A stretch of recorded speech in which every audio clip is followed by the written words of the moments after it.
Hi friends, welcome to బుజ్జి కథలు. అందరూ బాగున్నారా?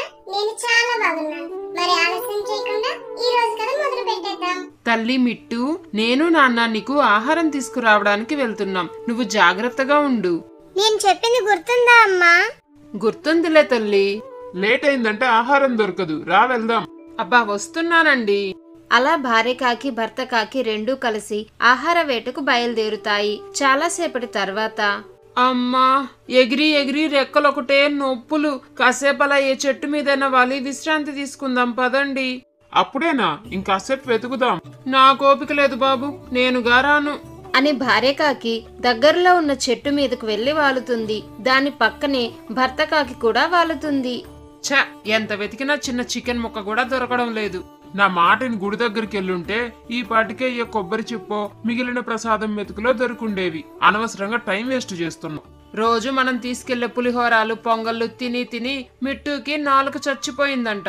కనీసం ఈ రోజన్నా నాన్ వెజ్ తీసుకురా అమ్మా అని నోరు తెరిచి అడిగింది నా బిడ్డ. దొరక్కపోతే ఏం చేస్తాం?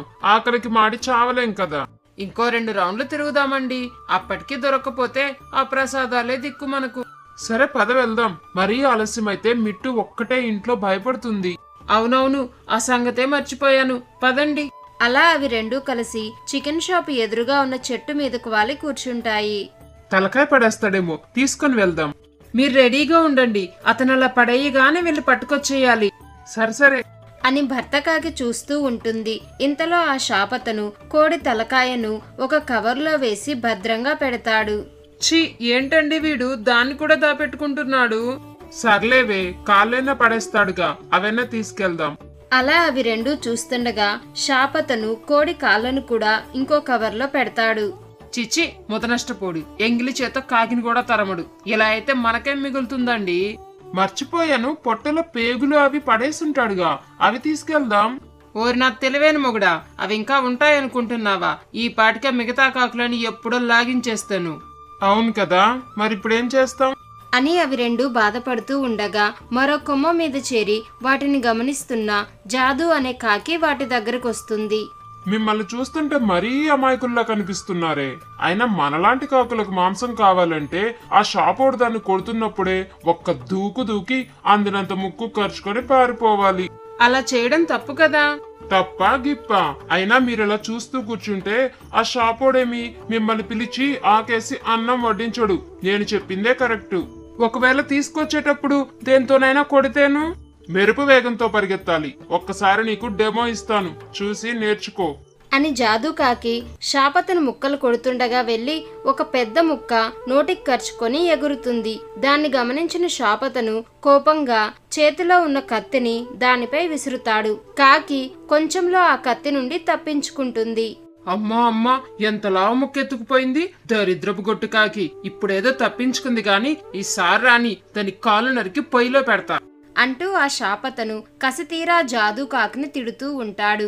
ఇదంతా చూసిన భార్య కాకి భర్త కాకి ఇద్దరూ భయపడిపోతారు. ఇంతలో జాదు కాకి ఎత్తికెళ్లిన చికెన్ ముక్కను తినేసి తిరిగి ఆ కాకుల దగ్గరికి వస్తుంది. చూసారుగా, నేనెంత తెలివిగా చికెన్ ముక్క నొక్కేశాను. మీరు నాలాగే ట్రై చేయండి. ఆల్ ద బెస్ట్ అని జాదు కాకి అక్కడి నుండి ఎగిరిపోతుంది. దేవుడా, ఇదేం గుండెలు తీసిన కాకండి ఇలా ఉంది. అవునే, పొరపాటున కత్తిగాని దానికి తగులుంటే దెబ్బకు చచ్చుండేది. తలుచుకుంటేనే వెన్నులో పదురు పుడుతుంది. మనకి విన్యాసాలు అవి వద్దులేండి. ఏ గుడి దగ్గరకో పోయి ప్రసాదం తీసుకొని వెళ్దాం అనుకుని అవి రెండు అక్కడి నుండి బయలుదేరుతాయి. ఇంతలో వాటికి ఒక ఇంటి బయట ఉడికించిన కోడిగుడ్డులోని పచ్చసొనలు చాలానే కనిపిస్తాయి. అది జిమ్కి వెళ్లే అనిరుదిల్లు. చూడండి చూడండి, అక్కడ ఎన్ని గుడ్లో. అవునే, నీ కళ్ళు భలే షార్పు అంటూ భార్య కాకిని మెచ్చుకుంటుంది భర్త కాకి. అలా అవి రెండు అక్కడికి వెళ్తాయి. అమ్మయ్యా, ఇప్పుడు తిన్నని తిని మిగతావి మిట్టు కూడా తీసుకెళ్లొచ్చు. కానీ ఏదో కాకి పోటీకి వచ్చేలోపే తినేద్దాం అని అవి కొన్ని పచ్చసొనలు తిని మిగతా వాటిని తీసుకొని అక్కడి నుండి బయలుదేరుతాయి. అమ్మా, నాన్న వచ్చేసారా? నా కోసం నాన్ వెజ్ తెచ్చారా? నా మిట్టు తల్లి అడిగితే తేకుండా ఉంటానా? అంటూ అవి రెండు తెచ్చిన పచ్చసొనలను కొంచెం కొంచెంగా మిట్టు కాకికి తినిపిస్తాయి. అలా అవి రోజు అనిరుద్ ఇంటికెళ్లి పచ్చసొనలు తెచ్చుకుంటూ మిగతా కాకులకు కూడా వాటిని పంచుతూ జీవిస్తుంటాయి. ఒకరోజు, ఈ ఆహారం మనకు సరిపోవడం లేదు, ఎవరైనా మంచి సజెషన్ ఇవ్వండి. అదేంటంటే తాతగారు, నాకొచ్చిన ఇన్ఫర్మేషన్ ప్రకారం మనకు రోజు ఎగ్స్ పెట్టే ఇంట్లో అతను జిమ్ కి వెళ్తున్నాడంట. అతనితో పాటు ఎవరెవరైతే జిమ్ కి వెళ్తున్నారో వాళ్ళను కూడా ఫాలో అయ్యామంటే మన ప్రాబ్లం సాల్వ్ అవ్వచ్చని నాకు అనిపిస్తుంది. వావ్, వెరీ గుడ్ ఐడియా మనవడా.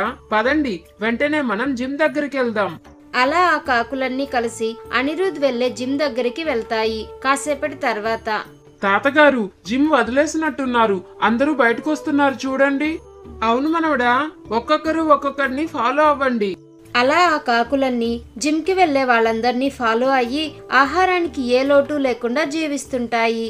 అవునండి, రోజు మనకి పచ్చసొన పెడుతున్నాడంటే మనల్ని కిడ్నాప్ చేయడానికి ఆ ఇంట్లో వాడేమైనా ప్లాన్ చేస్తున్నాడా? ఎప్పుడైనా వాటిలో విషం పెడితే తెలియక మనం వాటిని తిని చచ్చిపోతే?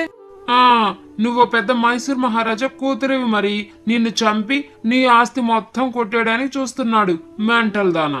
అలా అయితే రోజు ఎందుకు పెడుతున్నాడండి? మనుషులకి పచ్చసొన టేస్ట్ నచ్చదేమో. అంతేనంటారా? అంతకాక ఏంటో మా అమ్మ పిచ్చి డౌట్స్. ఈ కథ కనుక మీకు నచ్చినట్లయితే వెంటనే ఈ వీడియోని లైక్ చేయండి. ఇలాంటి మరిన్ని మంచి మంచి కథల కోసం మన బుజ్జి కథలు యూట్యూబ్ ఛానల్ ని సబ్స్క్రైబ్ చేసుకోండి. Thanks for watching.